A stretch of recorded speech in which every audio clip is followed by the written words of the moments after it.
Thank you, Bruce. So yeah, my name is Sean Jeansgale. I'm Vice President of Government Affairs and Policy at the Rail Passengers Association based out of DC.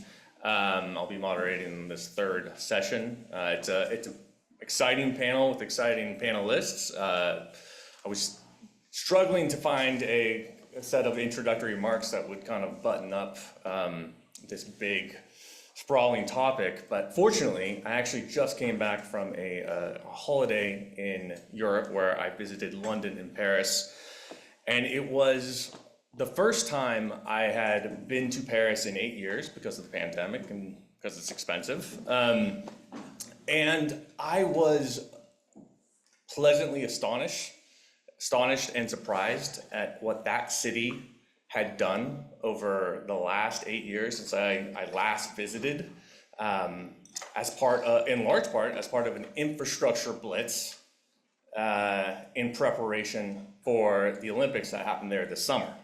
And so it was a reminder to me that not only are the things we're advocating for as passenger rail organizations and advocacy groups, not only do they exist and do they work, but really there is a lot that can be done in a relatively short period of time with the proper funding levels and the proper political will. And if the French can do it, I know we can do it here in the US. And in fact, we are. And I don't think the broader public understands quite yet what is happening in the rail space in the US, thanks to the unprecedented level of funding for intercity rail and regional rail that was included in the IIJA, and the unprecedented level of bipartisan support for that massive funding.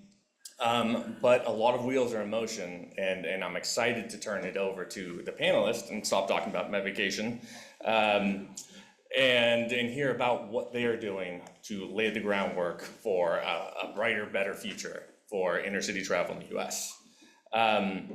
So we will be hearing, it's a packed panel, from Dr. Santi Cruz Roveda from the Federal Railroad Administration, Nicole from Amtrak, Dave Strohmeyer, chair of the Big Sky Passenger Rail Authority, Abe Zumwalt, my former colleague, who's an economist and planner at David Evans and Associates, as well as Kirk Fredrickson from Washington State Department of Transportation, Suzanne Carlson from the Oregon Department of Transportation, as well as Bree Brush from the Office of the Mayor of Boise.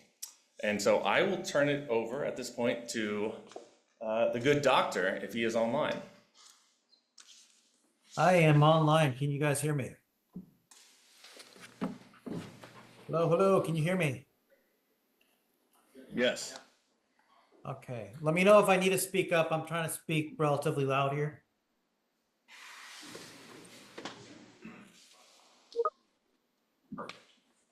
Okay. All right, so thank you for having me today. Let me know when the slide deck is up and we'll go ahead and start the presentation. My name is Dr. Santiago Cruz Roveda. You can call me Santi. I am with the sponsor outreach team at FRA.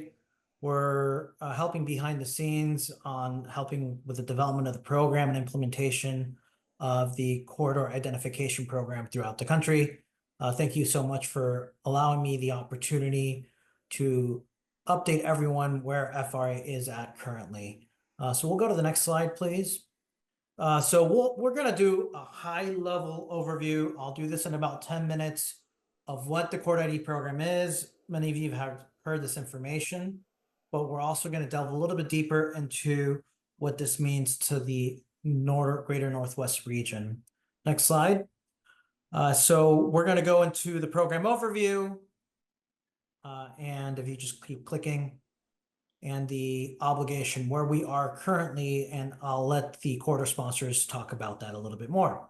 So part of the bipartisan infrastructure law, these are the 5 goals that came from that. If you click one more, out of the 5 goals, 3 of them are related to rail. So it's building the foundation for a long-term rail program, bringing world-class passenger rail service across the region, and growing a safer, cleaner, and more equitable rail system. So the Corridor ID program is really the foundational framework for new and improved intercity passenger rail corridors throughout the program. Feel free to keep clicking through this slide. All the way through, you'll have all the boxes filled in.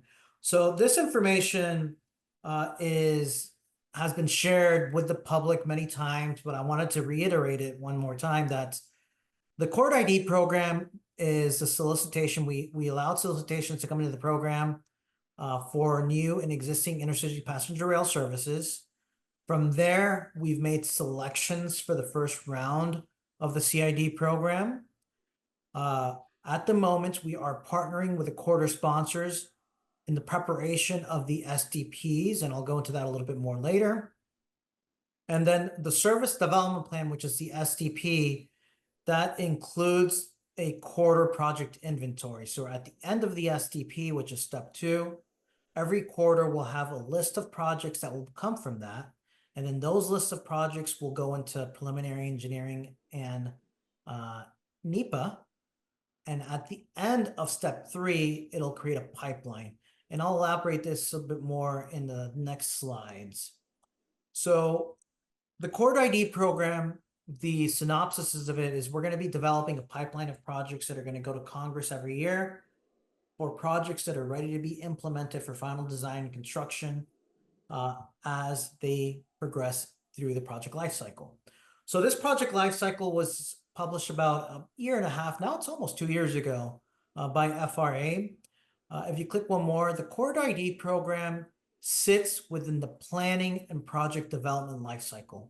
It does not go into final design and construction. So basically what we're doing is we're creating a foundation for the planning framework through NEPA for projects that are ready to go for final design and construction as we're implementing these new and existing corridors throughout the country, passenger rail corridors. There's also other programs, discretionary grant programs from FRA, for example, CRISI, Fed State National, etc., that do pay different life cycles all the way through construction. But I wanted to make an emphasis here that the Corridor ID program is just through environmental. So that is what that is the life cycles that it's available through the CID program. And what we're doing is we're developing a pipeline of projects that will go into final design, construction, and beyond. Next slide, please. So why is CID important? So CID, Corridor ID program, is important because it's the partnership with corridor sponsors to help develop a strategic plan for improving and expanding passenger rail in America. Also, keep clicking, please. The Corridor ID program provides a sustained support of selected corridors through planning and project development stages. So that's PE-NEPA. As stated earlier, we're going to develop a pipeline of projects, and those pipeline of projects that graduate from the CID program will receive priority funding for selections under Fed State National. And that's to complete their final design and construction. This pipeline of projects, what it's doing is basically demonstrating to Congress that there is an untapped potential of investment needed. So we're going to have a good idea of what projects need to go through to allow these corridors to come to light. Next slide. So the timeline, as everyone is aware, bill was enacted in November 15th, 2021. In May 13, 2022, FRA established the CID program. 180 days, we needed to enact it.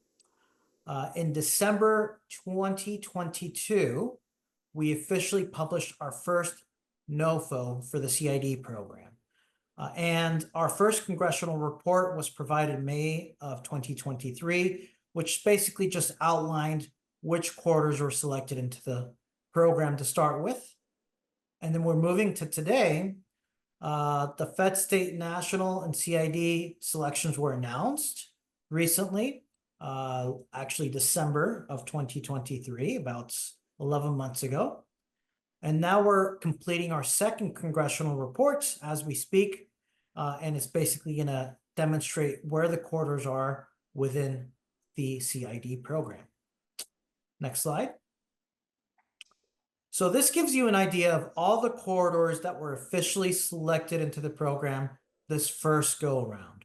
We are going to have another NOFO, another Notice of Funding Opportunity for additional corridors to be submitted to the program in 2025. It's going to be sometime in late 2025. But this was the first round of corridors that were admitted into the program. As you can tell in the Northwest region, and we'll talk about that shortly, there's about 5 corridors, including Alaska. Next slide.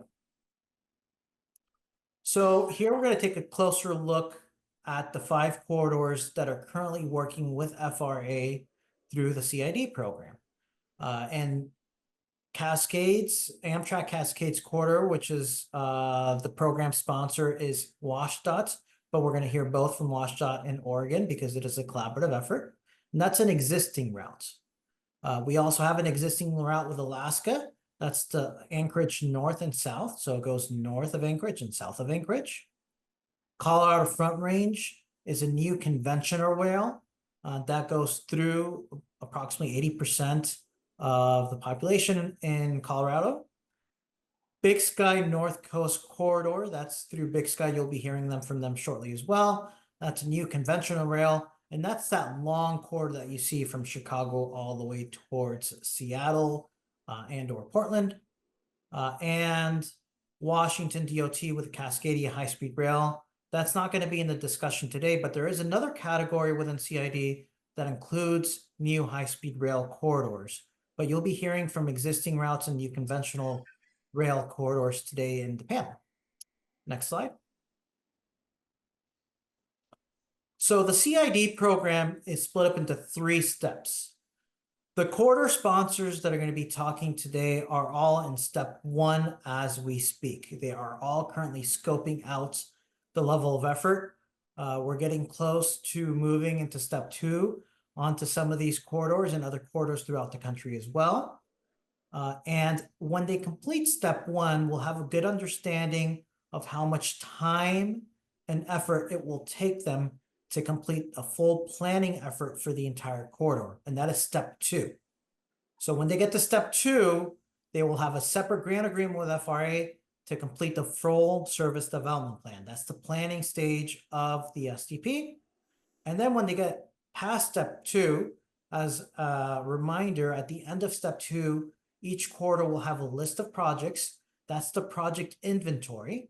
So hypothetically, let's say a corridor completes their SDP, and then they recognize there's about 6-7 projects that need to be completed. It could be maybe improvements to stations, new track, etc. Whatever comes from that, those 6 to 7 projects that come from that will be in the project inventory at the end of step 2. And from those projects are then selected and moved forward into step 3 to complete their preliminary engineering and NEPA process.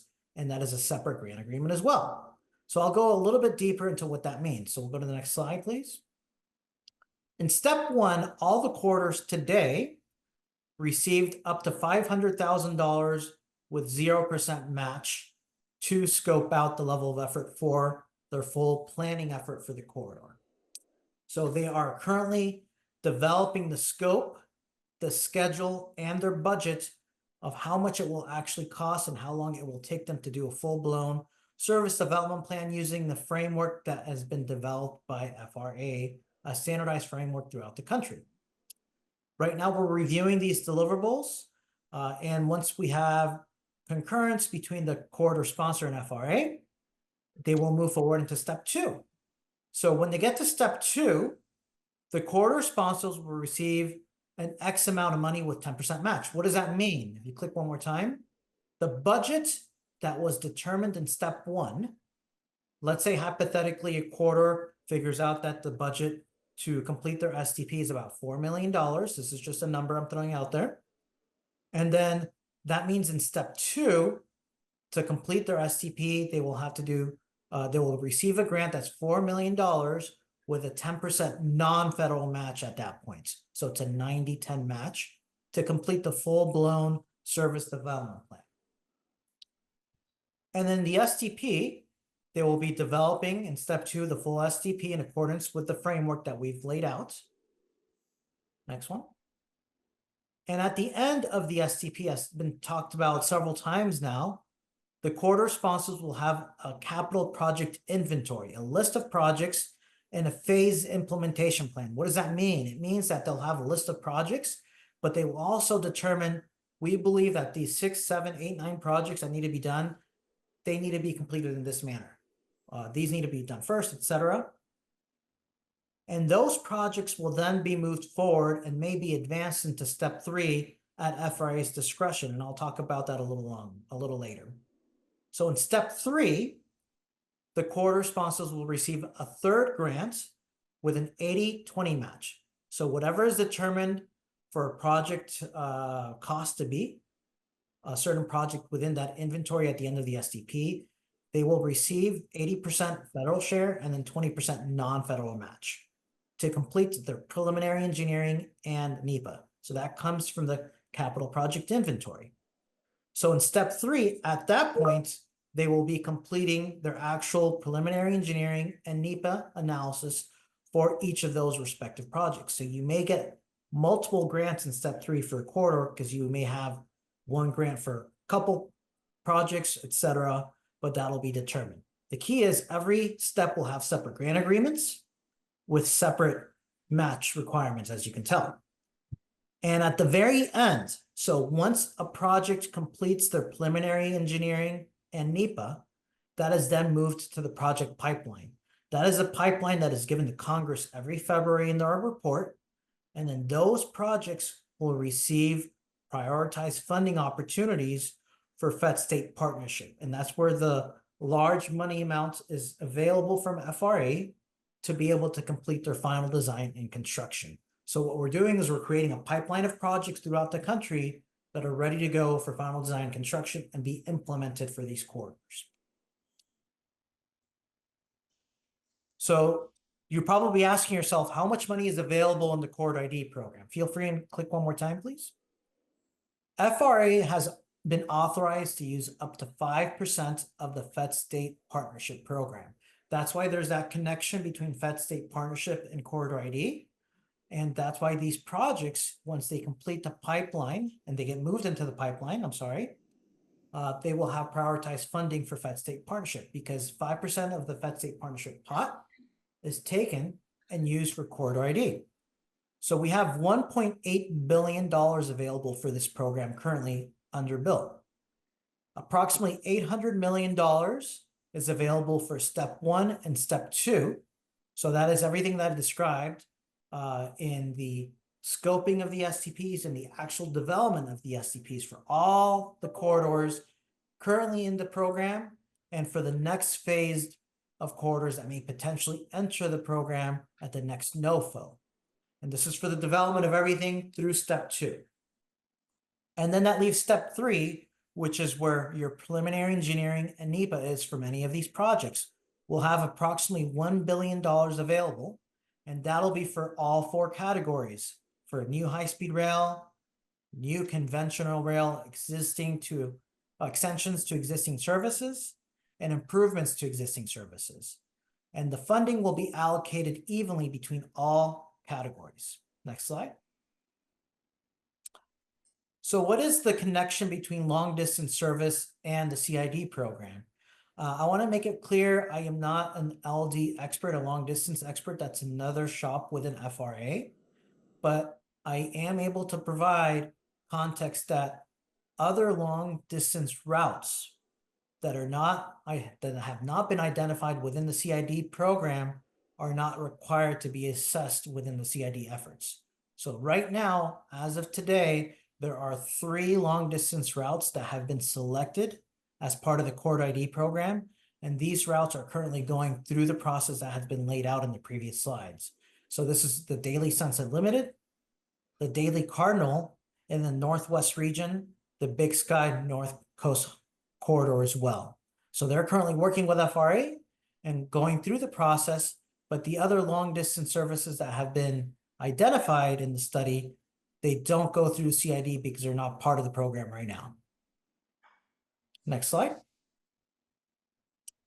And with that, I will leave this up to the public.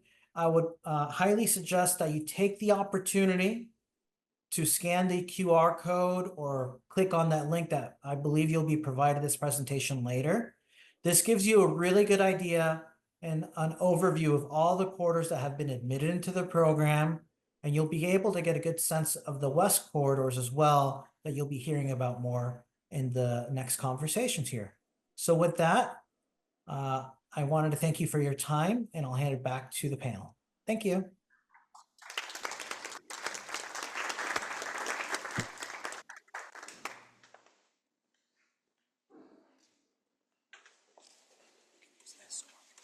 Is it queued up?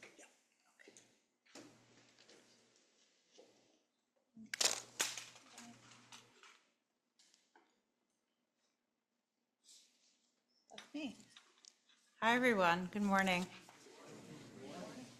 So thank you so much for the opportunity to speak to you today about how we are going to bring more trains to more people and more places across the country, and specifically to the greater Northwest. So, let's see, this is hard to juggle all of this. Where am I pointing? You can also use the computer if you want to just. I don't see it. Oh, yeah, it's on the other screen. Yeah, What's going on? technology. Technology. There we go. Just press the right. I'll advance it. Okay. All right, so my name is Nicole Busich. I am the Vice President of Network Development at Amtrak. And so my group, Network Development, was created truly 2 days after the Corridor ID program was established in May of 2022. And we are charged with facilitating all of our network expansion across the country. And that includes both state-supported and long-distance services. And we are responsible for every single step of development that Santi just explained. It's from the early planning stage all the way through environmental design through to construction and implementation. We are the primary point of contact with FRA for Corridor ID and all of the sponsors and stakeholders. So I spend a lot of time speaking with Santi and his team. And we also coordinate all of our internal resources in Amtrak. So we're the single point of contact for all the expansion. So I thought it would be helpful to start with a little bit of context of who's Amtrak. I'm sure you all know who we are, but might be a good place to start. So for over 50 years, we have been the nation's primary intercity passenger rail operator, and we connect over 500 communities across the country. And we do that by operating over 300 trains a day, traveling over 21,000 route miles, and we travel over more than 30 host railroads as well as the Northeast Corridor. And these are some FY23 statistics. So our over 23,000 employees across the country served 28 million customers in FY23. And our goal is to grow that to 32 million in FY24. Now, our FY24 just ended last week. So I don't have updated statistics, but what I do know is that our ridership is strong and many of our routes are operating above pre-pandemic levels. So at Amtrak, we have 3 service lines, and those are shown on this graphic. I'm not sure the colors are truly coming through, so I'll kind of walk you through it. So the blue is the Northeast Corridor, where we run Acela higher speed intercity service and our Northeast Corridor service. We operate 15 long distance services. Those are shown in green, and 28 state supported services. And that's in collaboration with many partners and state and local partners throughout the country. So you can see for the state supported lines, and those are the ones that are shown in red, that they're primarily focused and concentrated on the East Coast, the West Coast, and in and around Chicago. and with the majority of the country not served by state-supported routes. So I've mentioned long distance, I've mentioned state-supported, Santi did as well. So I thought it'd be helpful to sort of define those and put a finer point on that. So intercity passenger rail, Amtrak, we are regulated by the Federal Railroad Administration, and we connect cities and regions across the country over longer distances, typically greater than 100 miles, and the distance between stations is about 25 miles or greater. And the travel times for intercity passenger rail tend to be faster than a commuter type service or a regional service. We serve fewer stations, and we also have more amenities on board. So state-supported routes are defined as routes that are under 750 miles. And the operation for those are funded by the state sponsors, and they require agreement with the state or other entity. So what that means is that the difference between the cost to operate the service and the revenues that we collect, that's a subsidy, and that payment for that is a requirement of the state. Long distance services are 750 miles or greater, and that operation is funded by the federal government. So as I listened to Santi's presentation, there's a little bit of overlap, so I may kind of skip through some of these, but I think this is still a good slide where currently we have 3 services that operate through the greater Northwest region. So we have the Cascades, that's a state-supported service in partnership with Oregon DOT and Washington State DOT, and you're going to hear from those folks in a second, and that runs from Vancouver, British Columbia, through Seattle and Portland to Eugene, Oregon. And we have 2 state-supported services, our Coast Starlight between Seattle and Los Angeles, and the Empire Builder between Chicago and Seattle and Portland. And ridership is very strong on all of these routes throughout the greater Northwest. And there's a lot of statistics on these slides. I'm sure the slides are going to be shared with the folks in the room, but just want to focus on one specific for the Cascades that, again, I don't have the most updated fiscal year 24 data. Maybe you have some over there, Kirk. But as of the end of July, the Cascades exceeded the entire, so a couple of months short of the fiscal year, we already exceeded the previous year's ridership. So very, very strong. And then in June of 2024, Oregon showed a record ridership at their station. So, it's a very good story to tell. And then there are 3 stations that they all overlap.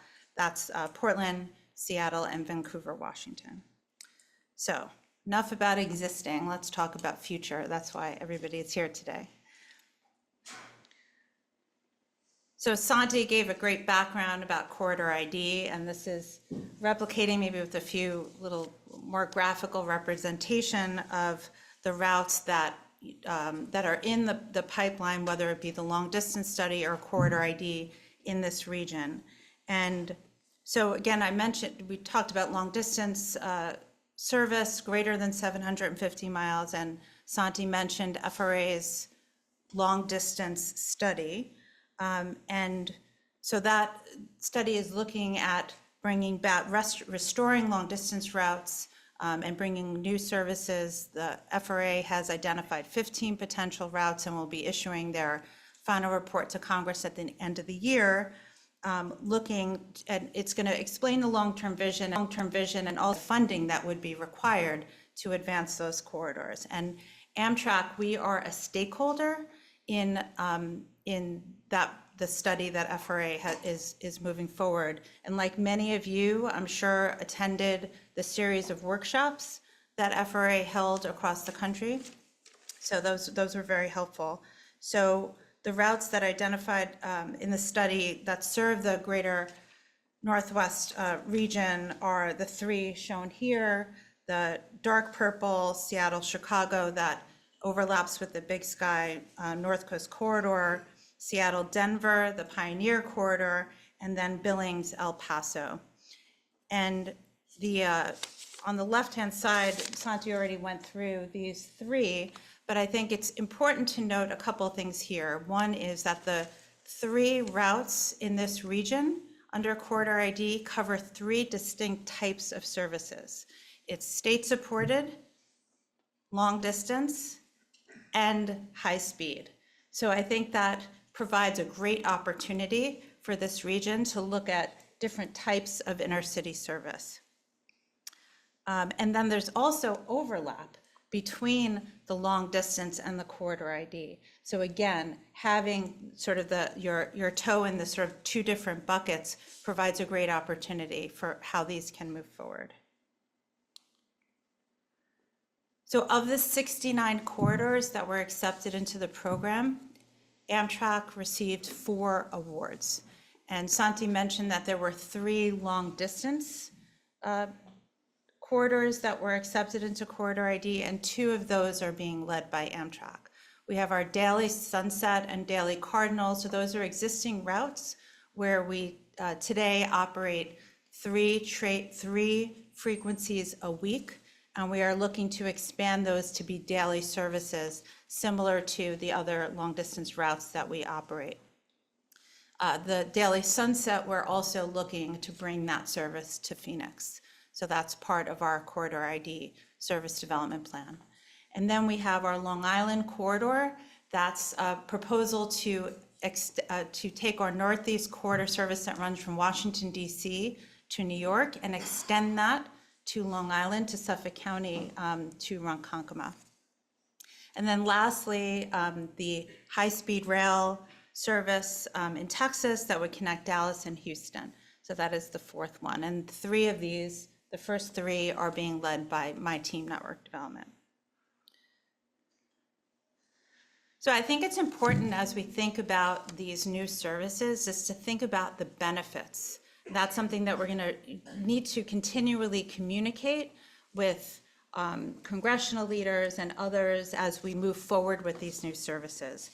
So intercity rail provides the opportunity to connect, and we've heard this already today, rural areas, small towns, to larger metropolitan areas. Many of the communities that we serve today have very limited transportation options other than driving. And intercity rail provides the connections to airports, to universities, and to the hearts of these major cities.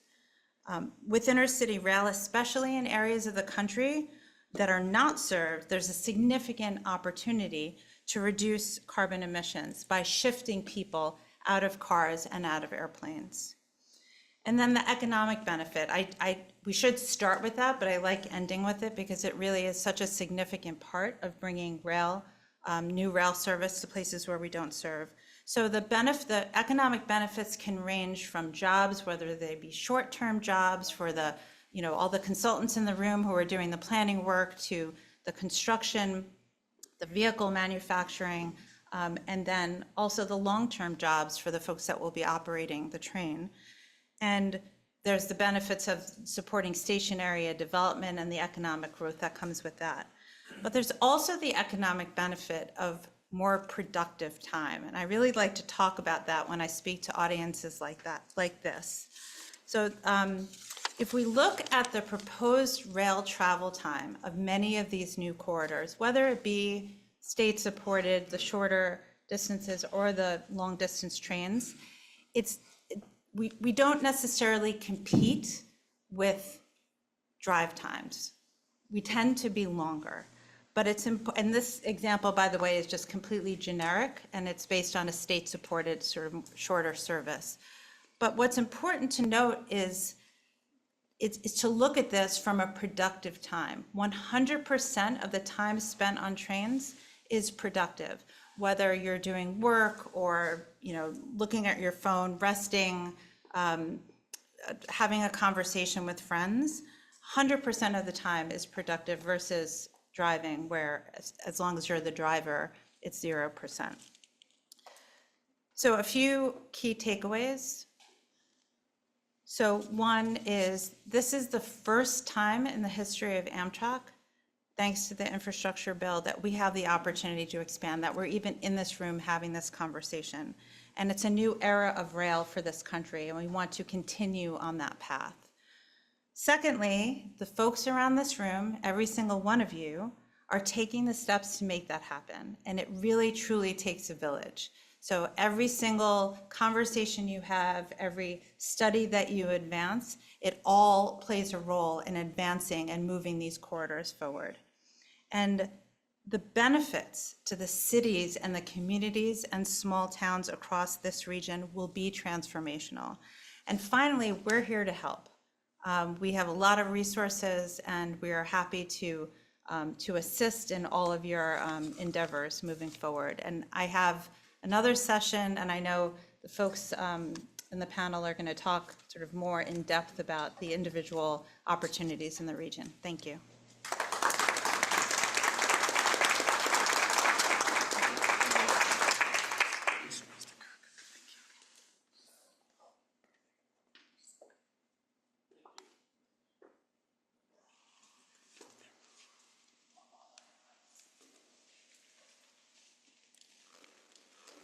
That's it.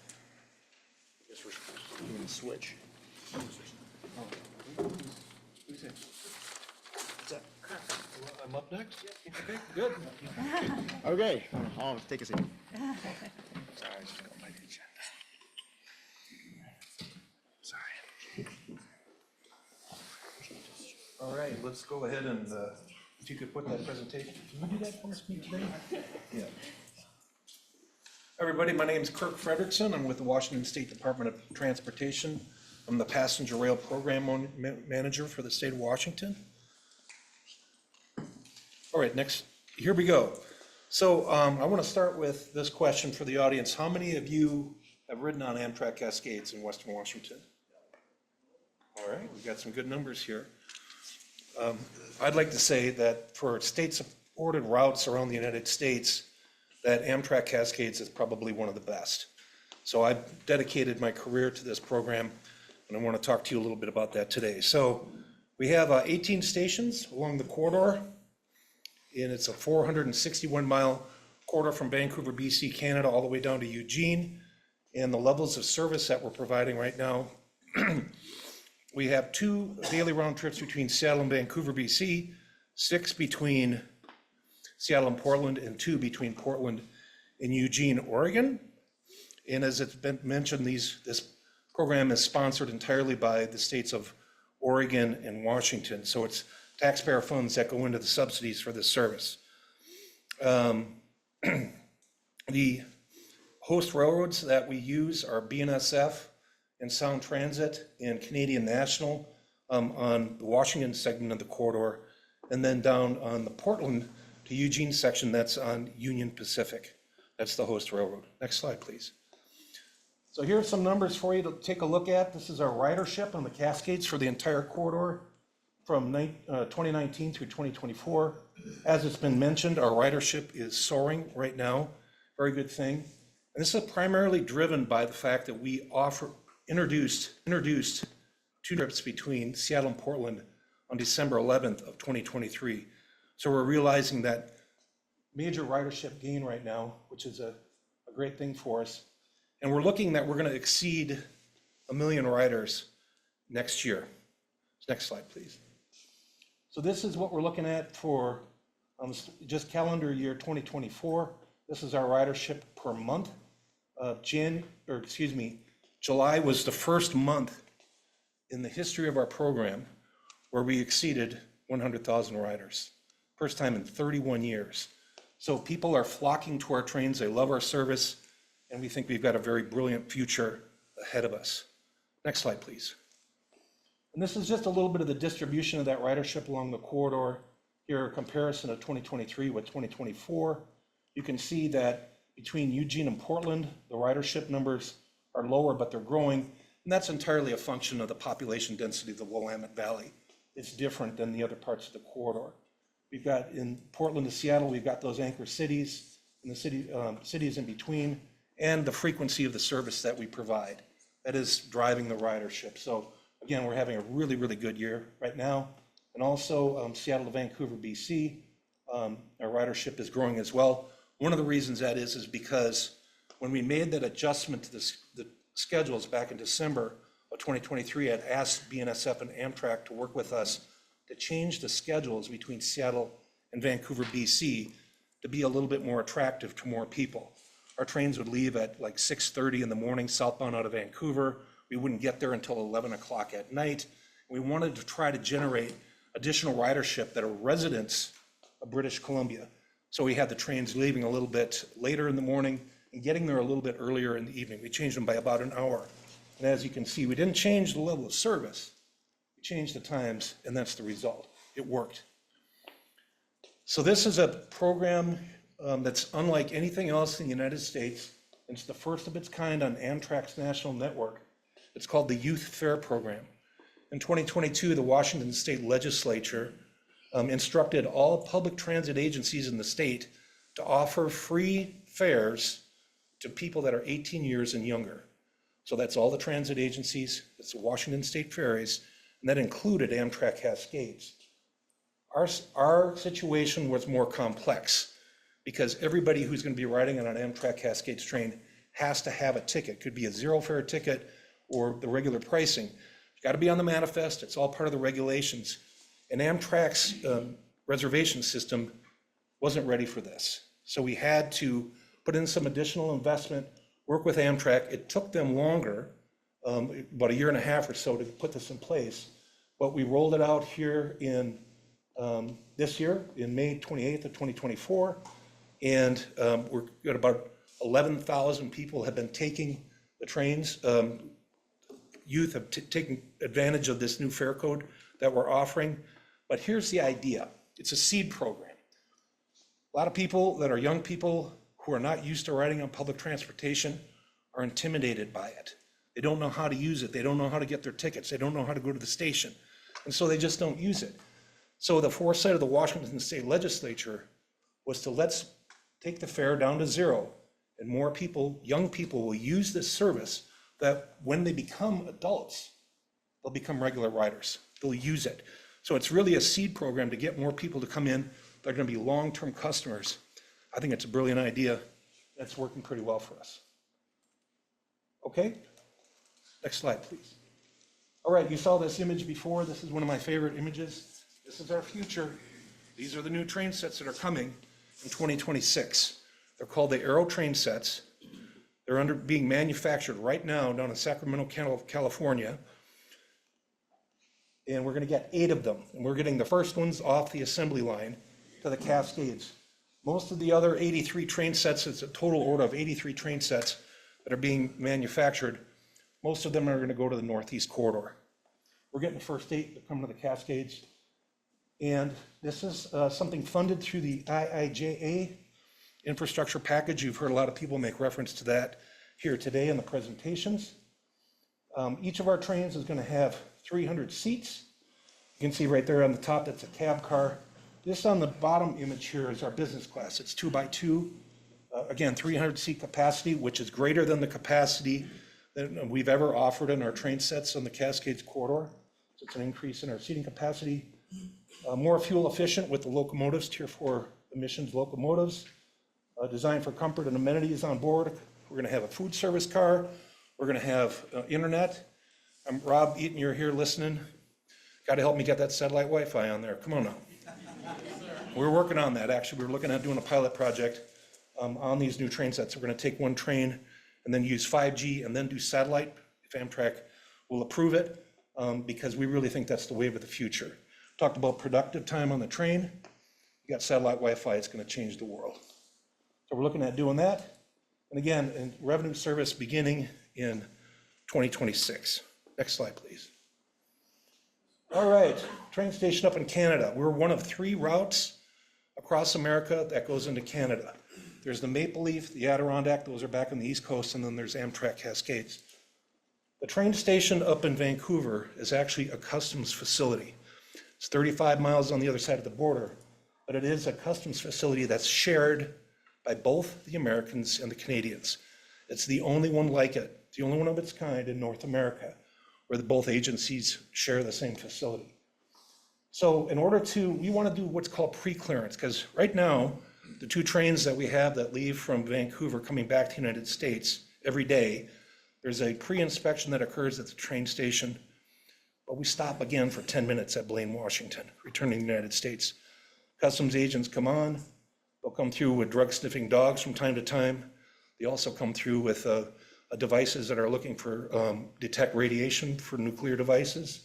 We stop there for 10 minutes every single day for both trains, but we want to get rid of this secondary inspection at the border, and eliminate that 10-minute stopping time. But to do that, we had to work, Amtrak taking the lead, working with Via Rail and the, both border agencies to make some modifications to the interior of the station so that we could do all of our clearance inspections in the station. That work is going to begin in January of 2025 and be done in spring of 2025 so that we can then do all of our inspections in the station up in Canada. So when the train gets to the border, we keep going. So when we leave from Vancouver, we'll seal the doors. Next stop is Bellingham, Washington. Knocks off that 10-minute travel time.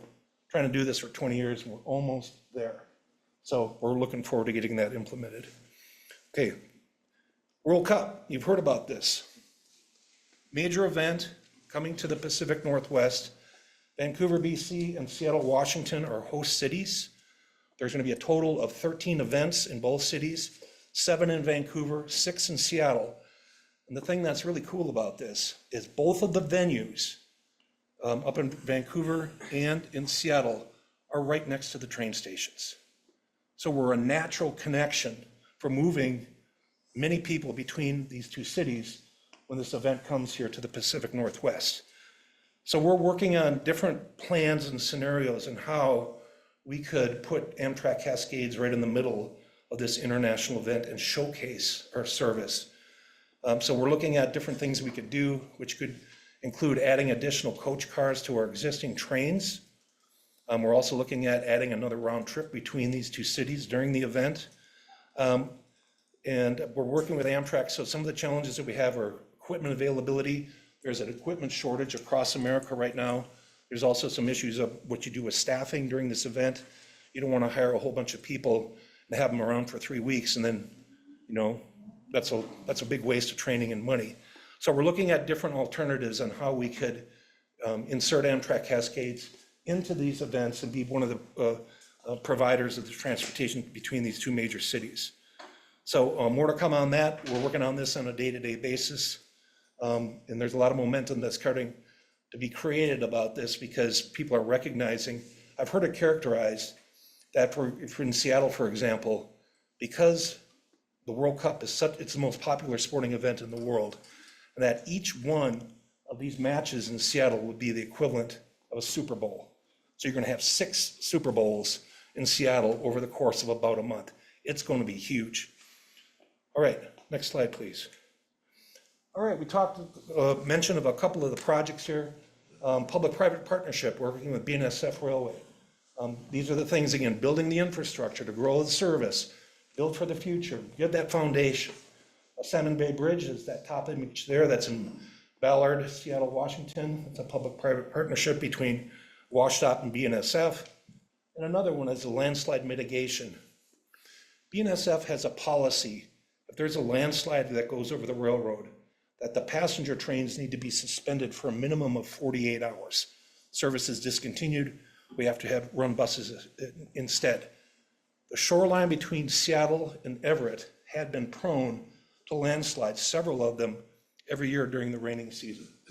So we partnered with BNSF to come up with a strategy and a plan, and then executing that plan called landslide mitigation. And so we went in and put in catchment walls, new drainage systems, worked on educating the public about not putting all your water up on the bluff, down on side of the bluff, which will then lead to erosion and eventual landslides between Seattle and Everett down over the tracks. So there was a bunch of layers of ways that we worked on this mitigation, and it worked. It's working. We haven't had any of the landslides in those locations ever since we put in the catchment walls. And so we're still working with BNSF on doing that. But again, another successful public-private partnership that's providing benefits to BNSF and their freight movement and their customers, as well as Sound Transit commuter and Amtrak Cascades and Amtrak long distance. All right, next slide, please.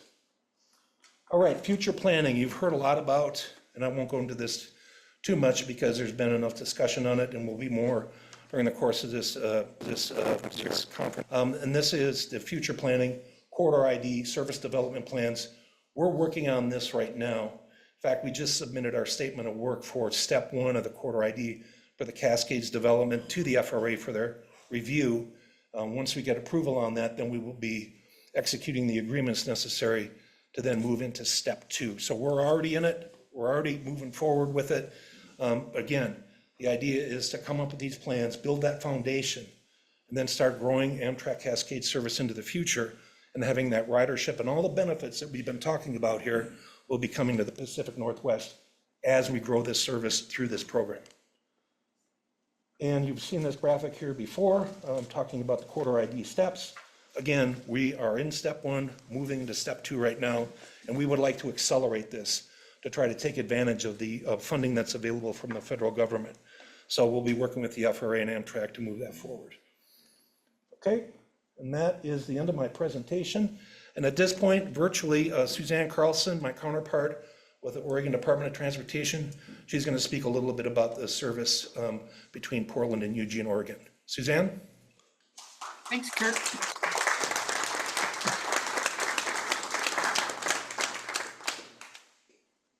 Thanks, Kirk. Suzanne Carlson, Public Transportation Division Administrator with Oregon Department of Transportation. And I'm really sorry I wasn't able to be there today. We had a couple of their scheduling issues come up here that conflicted. So happy to join you remotely. Yeah, I'll just run through a few slides here and hopefully we'll get the other presenters up here on stage soon too. Kirk really laid the groundwork of what we're doing under the Corridor ID program. Oregon Passenger Rail Program is working on our service development plan. So just a few updates here. Our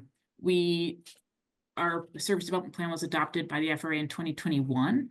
And so this is our approach to improving and expanding the intercity passenger rail between Eugene and Portland over the next 20 years as well. So we're completing corridor modeling with Union Pacific and FRA right now. We have developed a prioritized list of capital infrastructure projects to improve passenger and freight movement, and that'll be incorporating that corridor modeling. And then we'll be seeking grants for infrastructure additions and the improvements identified, including the upcoming federal state partnership. And in terms of each heard from Washington State about the Corridor ID program, which we entered into in 2023. So in terms of the work we're doing to contribute, as noted, we're in step 1, and Oregon has already completed a number of the steps and requirements under step 2, including that we have an environmental impact statement and record of decision. So we'll be working on additional steps that were put into place after that record of decision to make sure we do our part for the corridor under that step 2.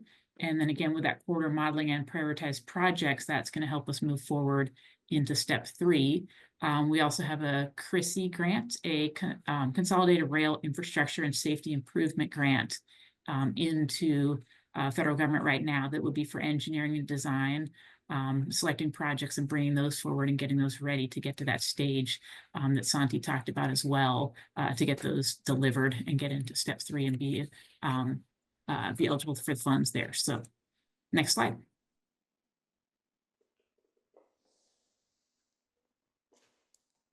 And by the way, I love that picture, and thanks to our Amtrak staff that run the Amtrak Cascades. Next slide. Great, thanks. As you know, we are required to update our state rail plan every 4 years. So we're underway with that right now for a 2024 update. So this is going to help eliminate or identify areas where we could eliminate highway rail grade crossings, which are, of course, pretty intensive infrastructure projects. We're identifying improvement projects that can enhance service. So one example would be our Union Station and what we could be doing to update the Portland Union Station.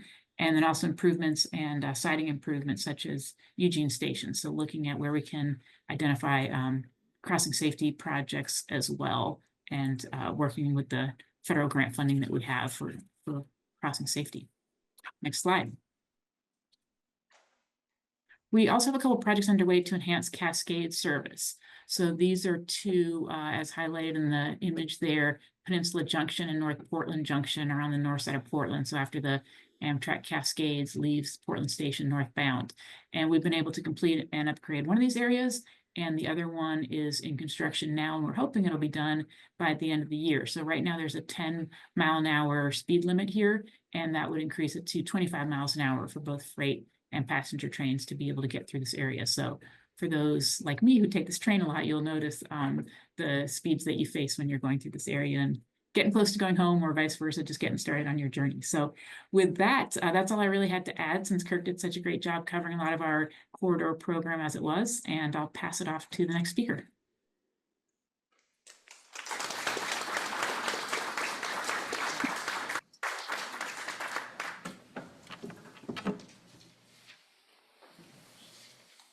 Can you bring the slide back that had their contact information, please?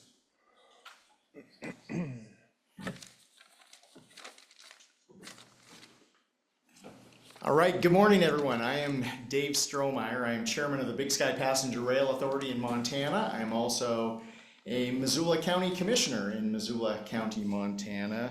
I don't know if Commissioner French is still out there, but it's always good to see elected officials in these rooms, because they are individuals. There's maybe not enough of them who are rolling up their sleeves out there, but there are some, and you've heard from Denley Logie earlier, and there are others, and they play a vital and critical role in everything that we are about. So Big Sky Passenger Rail Authority, if you've not heard of us before, we are a regional rail authority in the state of Montana. We're a subdivision of state government. We are the largest transportation district in the state of Montana, and we are probably one of the newest government agencies in.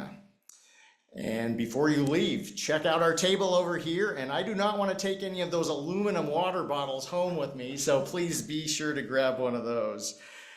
What is so great about events like this, and I love seeing a full room, and I appreciate the anxiety that conference organizers might have had in terms of knowing, is the room going to be the right size? Well, clearly it is the perfect size, and I'm glad all of you are with us, because events like this are important because they allow us an opportunity to take stock of where we have been, but also hopefully leave here tomorrow knowing what we need to do going forward to collectively create the change that we all want.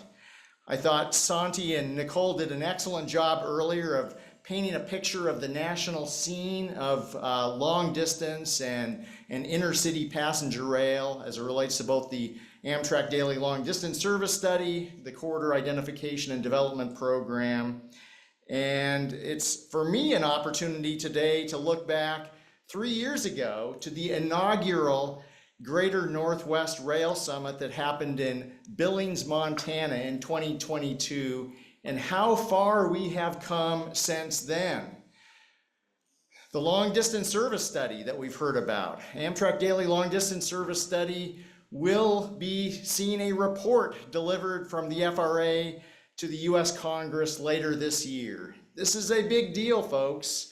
For us in Montana, we are the epicenter of 2 of the preferred routes identified in that study for restoration or creation. One being the former North Coast Hiawatha route connecting Chicago all the way to Seattle. This route is now going to be known, at least at an interim basis, as the Big Sky North Coast Corridor. And also, we are the epicenter of another route, and that is the one from El Paso, Texas, up to Billings, Montana, both preferred routes in the long distance study. The Corridor Identification Program is rolling right along, and I'm going to be mercifully brief here because you really want to hear from the next person on the agenda who I will introduce, who will get into the nuts and bolts of our participation in the Corridor Identification Program. But I want to roll the clock back ever so briefly to September 12th, 1962.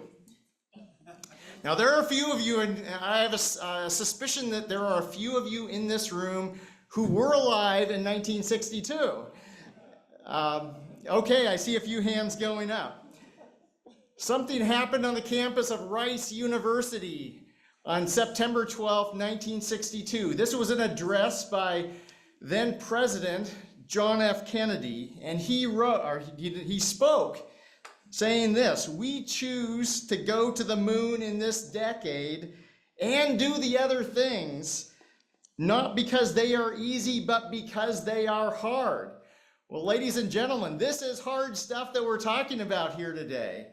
We're talking about, certainly those of us with the Big Sky Passenger Rail Authority, nothing less than bringing back a long-distance passenger rail route, national network route. This has never been done before in the United States. This will be the 16th long-distance national network route. We hope there will be a 17th, such as the Pioneer, soon also. But this is our moonshot. We are proponents of the goal of, within the next decade, seeing what was the former North Coast Hiawatha route, now the Big Sky North Coast Corridor, with trains rolling. This is a heavy lift. We acknowledge that. There are challenges, there are hurdles to cross. We have capacity issues with manufacturing, funding, infrastructure improvements, logistics that need to be tackled, but we can do this. And this will require us all to roll up our sleeves rather than wringing our hands. It will require us to bring to the table a renewed sense of creativity, a renewed sense of enacting bold initiatives, even being a little bit audacious in all of this, but we can do that. And so with that, I'm going to turn it over to Abe Zumwalt. He's our project manager with David Evans and Associates. He will talk a little bit more about the specifics of where we are with corridor identification and where we will be going in the weeks and months and years to come. Abe.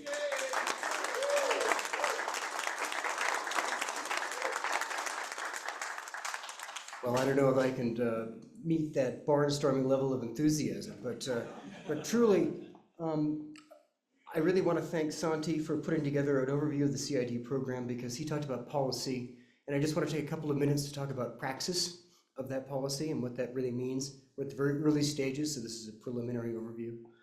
But also, first of all, how many people in this room, to follow Kirk's lead, how many of you have ridden the Empire Builder? Okay, very, very good showing. Excellent. So a lot of you understand the value of what a long distance train does, especially in rural inland parts of the country. Now, here's a hard one. This is a risk I'm going to take. How many of you have ever rode the former North Coast Hiawatha? Is there anybody in the room that rode it? Okay, I knew that there would be some. That's great, because the point I want to make is Santi referred to the route as a new passenger rail route, but really, this is a restoration of a route that existed in the Amtrak era. And it's, that's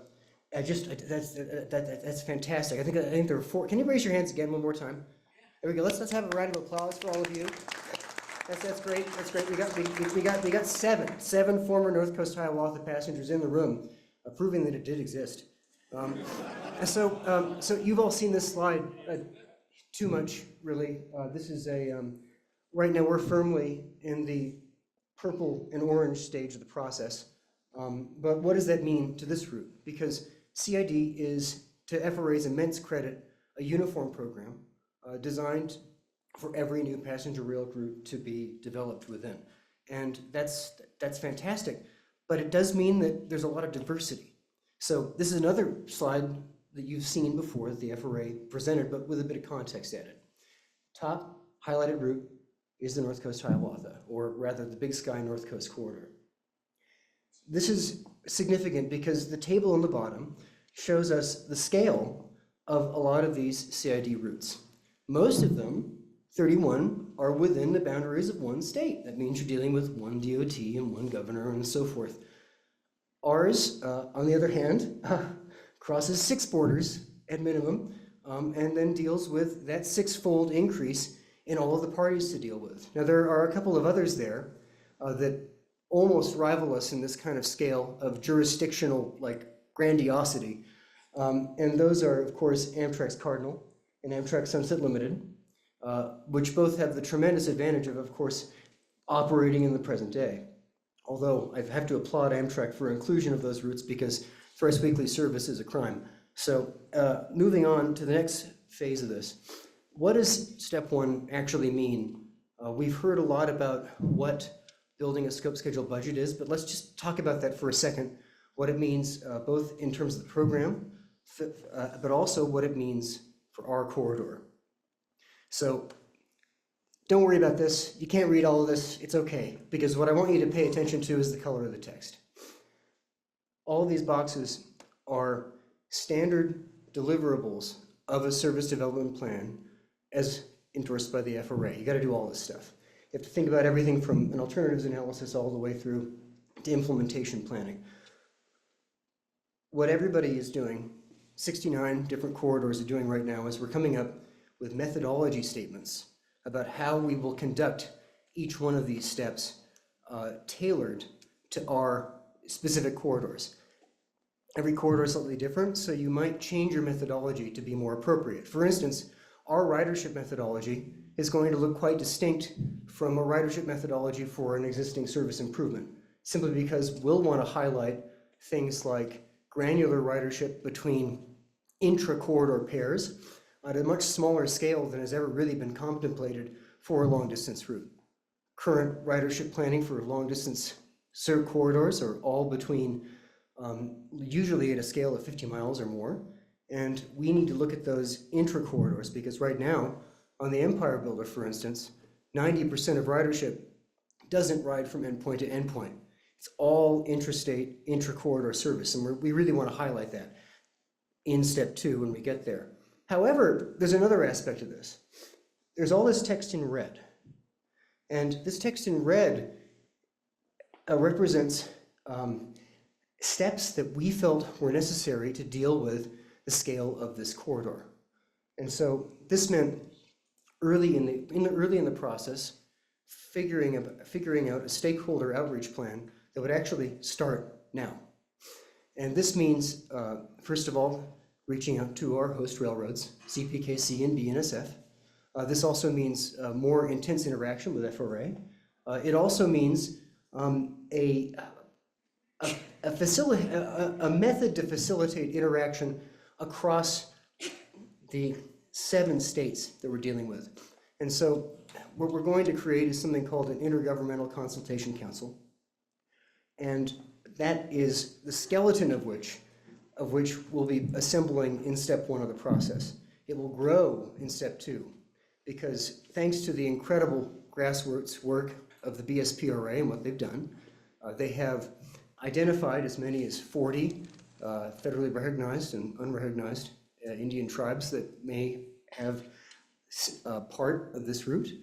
We have more MPOs and other chambers of commerce and boards of tourism that may have interest than perhaps any other corridor presently in the CID plan. And that all means that the outreach process in step 2 is going to be massive. To set that up, in step 1, we already have to begin outreach to our DOTs to begin to identify all of the parties that we'll want to deal with. So that means instead of just assembling a scope of work, we're also assembling the beginnings of an outreach program in step 1 right now. However, I would happen to be at the, this is quite a mouthful, it's called AASHTO Court, but it's the American Association of Highway and Transportation Officials Council on Rail Transportation, in a mouthful, just a couple of weeks ago in Norfolk, Virginia. And there we heard from FRA that now in step 1, they're thinking that maybe some outreach steps in step 1 are a good idea for all corridors. Also, some other things that we emphasized, we were thinking beyond the benefit cost analysis component in step 2, it didn't really capture, if you look at the US Department of Transportation guidance on what benefit cost assessment is, and when you look at what a long distance train is and what it does, the guidance doesn't really capture all of the benefit that's being created. Much to Nicole's excellent earlier point that economic benefit is a central argument to all of this work. It was extremely important to think of a more holistic analysis. I'm delighted to say that even though we put this in our proposal, and it will be part of our scope of work that we're developing, the FRA has also amended this particular piece of it, where it will no longer be a BCA, but it will actually be an economic impact analysis component, because that's just that really expresses why this has to happen. Moving on, just to just a moment more about public engagement. This is the tough part, where we really have to think about how to string a governable body together across 7 states. What's the right size? What's manageable? How many layers do we need? These are all questions that we're answering right now. In any case, you've been talked at a lot. We should leave some time for questions. And I definitely want to hear from Bree about the Pioneer, which I think could be an equally exciting opportunity.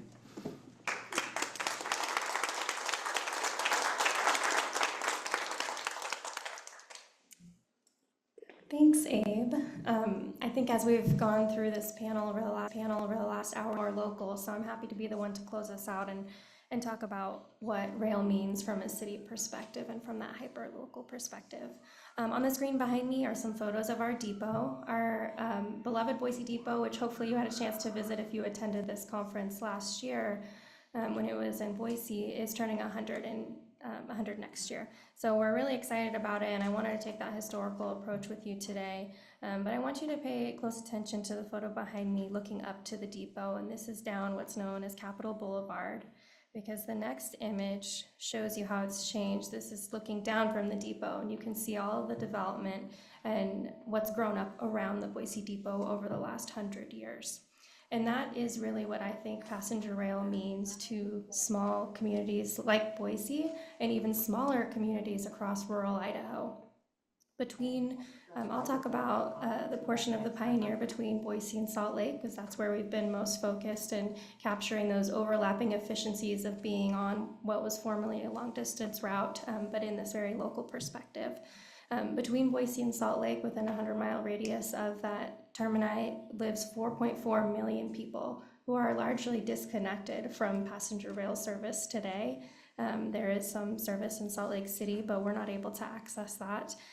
And one of the problems we see across southern Idaho in particular is a loss of regional air service, these small airports that just cannot sustain even one flight a day to connect their residents.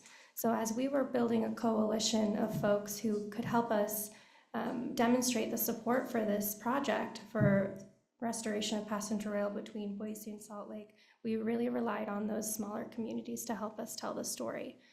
So as we put together our corridor ID application last year, we reached out to every single city along the corridor and their mayors and asked if they would join us in this coalition and help tell the story of what it means for small rural communities and the development in those.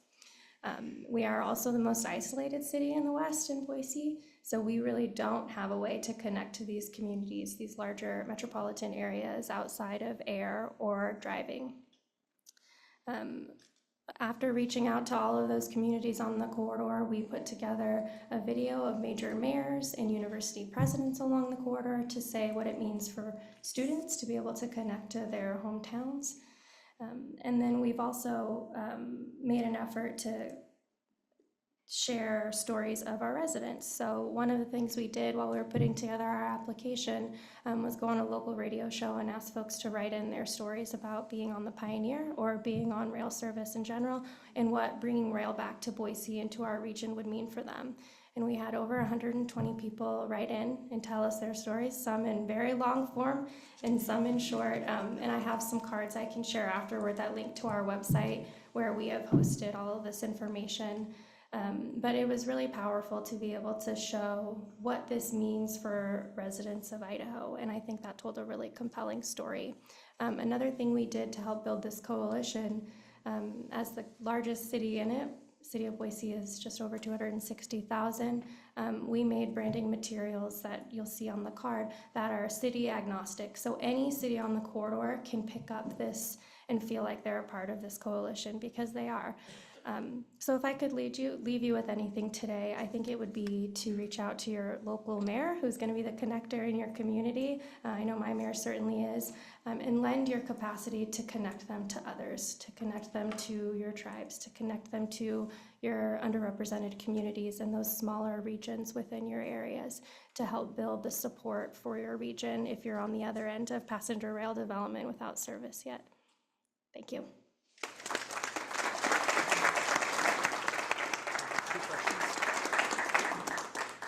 Okay, I want to thank the panel for their heroic efforts in bringing us in on schedule, which means we do have time for a few questions, which we have gotten from the internet, I think.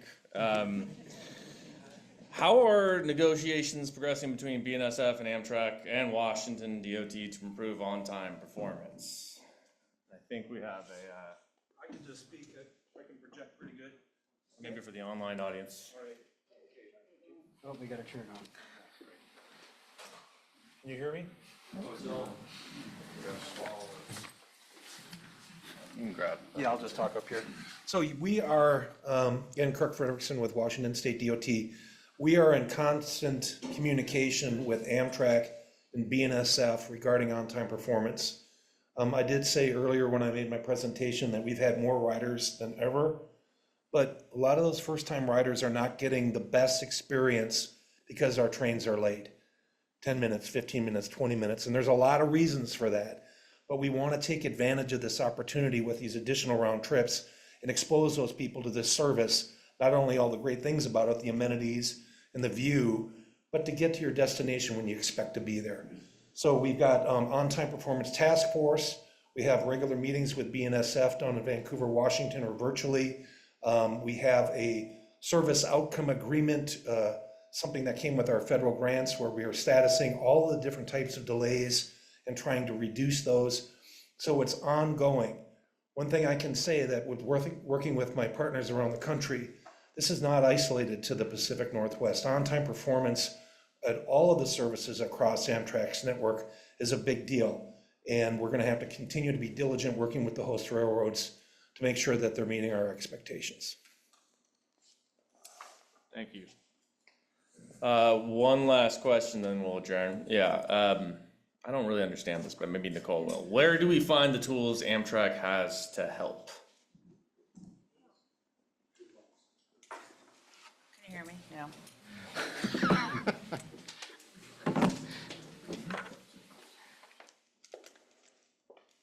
Hi. So it's a good question. So we are working diligently to create a SharePoint site that we would share with our existing and future partners that's going to house all this information. Our goal is to have a webinar with the, for any and all of the 69 corridor ID sponsors who would like to participate in that. So it won't necessarily be public facing per se, but it will provide the information that all the corridors need and their consultants to take advantage of the Amtrak tools that we have in-house. I do want to add just one other comment response to the earlier question. So the corridor ID program and the projects are going to be identified as part of the pipeline, especially for existing corridors. We need to take advantage of that and the funding available to address some of these OTP issues, the on-time performance issues. So a lot of times there's a lot of reasons for on-time performance issues, but in the particular cases where it is the physical infrastructure that is creating these delays, that this is, corridor ID is the opportunity to finally have the funding to be able to address those projects and those bottlenecks. And we're looking at those across the entire network, and it's going to be an important part about corridor ID, sort of fix it first and then work at improving and expanding. We can take one more. How about from the audience? Do we have a working mic for Michael? I'm not sure.